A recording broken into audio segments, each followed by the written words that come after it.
Hello, everyone, and welcome back to Navis Nobilite. I am Captain Zelnick, and today we are going to be continuing our masterclass of Battlefleet Gothic, and we're going to be doing it with the Adeptus Mechanicus. Now, the Adeptus Mechanicus is something of a difficult proposition when it comes to high competitive play, because, simply put, it kind of violates the convention of keep ships and maximize hulls, because all of their ships are expensive and all of them are highly effective, but you're going to find yourself outnumbered a great deal. There are certain benefits to this fleet, but there are going to be a couple of negatives that we have to overcome, and I'm going to do my best to help you out with that. So without further ado, let us continue. Now, we're going to start with fleet command. Now, we have two choices here, and they have very different effects. We have the Explorator at LD8 50 points, which is beautiful, and the Veneratus. Recognize that if you take the Veneratus, you must take a battleship. We do not want to take battleships in a tournament setting. For the Arch Mechanicus, they're simply too expensive.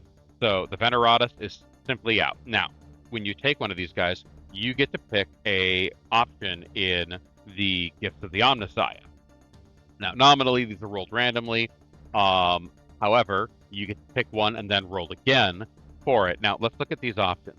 Because you're picking, we have to look at them. Emergency energy reserve. When you are crippled, you only suffer 25% rather than 50. This is actually pretty good if you have a very valuable ship that you want to preserve the firepower on. A great example of this would be like a Gothic. You're going from a broadside of 5 that would normally go down to 3. You still have a broadside of 4, which is really nice. Advanced engines, ship gains 5 centimeter speed and 1d6 on hull head full. As cool as this sounds, we really do not want our fleet to move too fast.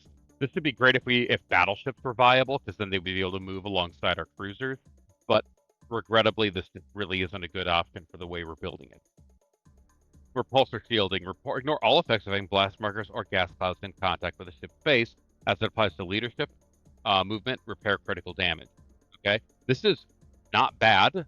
It is not the best option, but it is not bad. So if you happen to roll this, be happy, because you're going to get a lot of benefits to keeping your ships mobile and repairing your damage and not worrying about leadership, which is very important in this fleet. Fleet defense turrets. This is also pretty good, especially if you're dealing with incoming enemy fire.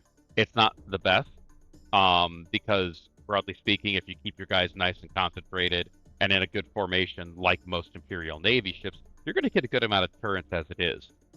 Gyro stabilized targeting matrix. When you go on maneuvering special orders, it's a little bit similar to the emergency energy reserves. You're basically reducing your firepower only by 25% when on these maneuvers, which is okay. Really, the one everyone wants is augmented weapon relays. This is actually a very important ability, because we need to make sure that whatever things we're shooting actually have the maximum effect, because we need to kill enemies faster than they kill us. Obviously, most people are going to take a 6. If I were to say, if you were to roll and you got a 6, I would recommend repulsor shielding or fleet defense turrets before taking gyro stabilized targeting matrices, emergency, or really anything else. So, moving down to our fleet. All the way down. Now, recognize all of your ships get to roll on that. Don't forget that. And your commander ship gets to roll on it. Also, recognize that you do not have to worry about Quest for Knowledge unless it is a campaign. It is meant to be rolled alongside subplots. That means if you take an Inquisitor in this list, I think you could take an Inquisitor in this. Assuming you can, I may be wrong. I'm not going to go back and look.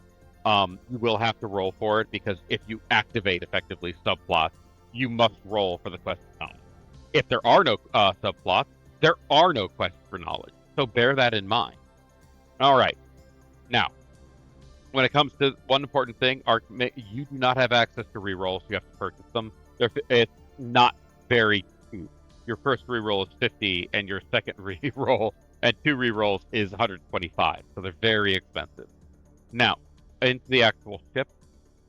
Look, I love AdMech ships. I love their Arch Mechanicus ships, but unfortunately, they're all just too damn expensive. The least expensive of them is the Oberon, which unironically is the best option of all of them, simply because, I mean, the Oberon has great firepower and synchronizes very well with the Gifts of the Omnissiah.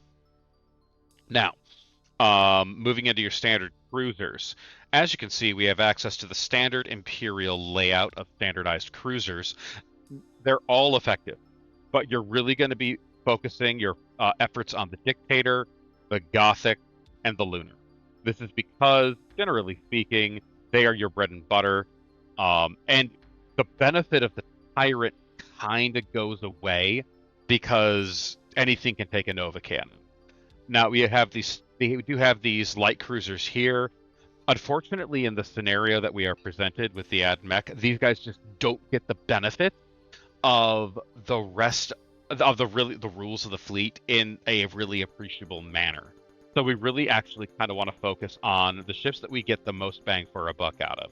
Now we have access to escort. Now, the cool thing about the AdMech is that you have access to the Space Marine escort. And they're all cheaper.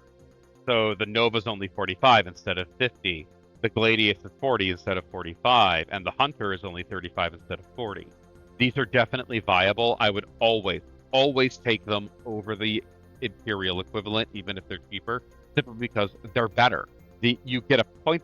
You even get a points discount on them because you don't have the porting benefit. But the incredible value of the shooting elements of these ships really makes them a good, viable choice. So let's build ourselves a fleet. We must take ourselves a Explorador, which is just fine. Now we have to talk about ships. Now we will need ordnance coverage whether we like it or not. Okay, so we're going to need to take those annoyingly expensive Dictators, but be honest, because they have those really cool benefits of longer range batteries. Let's see let me go double check the cost to upgrade those batteries real quick.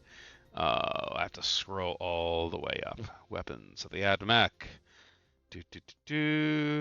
Okay, yeah, it can increase the range to 45 for 10 points. That is a bargain for a Dictator, so 20 points on there. Now we're going to need some gunships. I personally recommend a combination of Lunars and Gothic. Gothic become among the most powerful cruiser class ships in the game. So we're going to take at least one Gothic at 215. And now we need to get some Lunars in here. So remember, we're going to be paying the extra points, the 10 extra points for the extended range on these things. So that'll be a 225 point ship.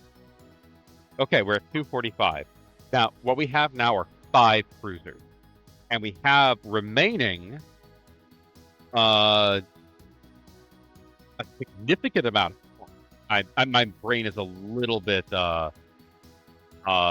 foggy. So we have 255 points left. We could slide in another Dictator. We could add in a Tyrant. We could add in a lot of different options here.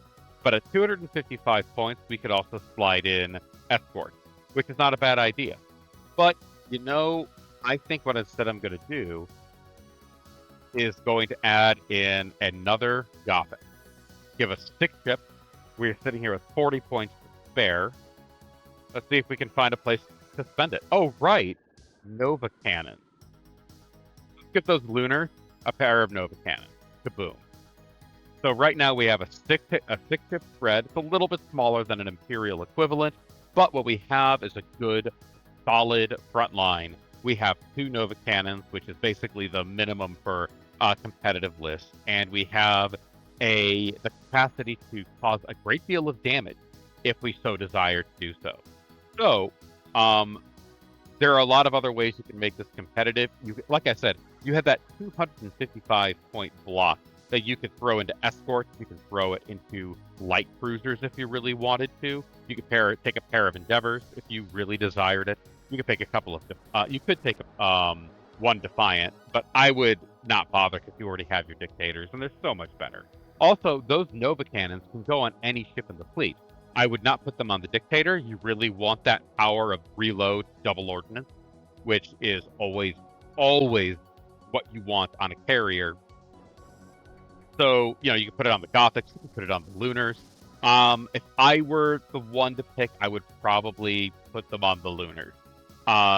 We want the incentive to get those Gothics into their broadside. But that entire fleet has great range. It has great firepower. It has lots of lances. The only thing I'm probably a little weak against are Eldar, but all of my batteries shoot at 45, so I at least can engage them and make their lives far more difficult. All right, thank you all so much for watching, and I'll see you all again in the next video.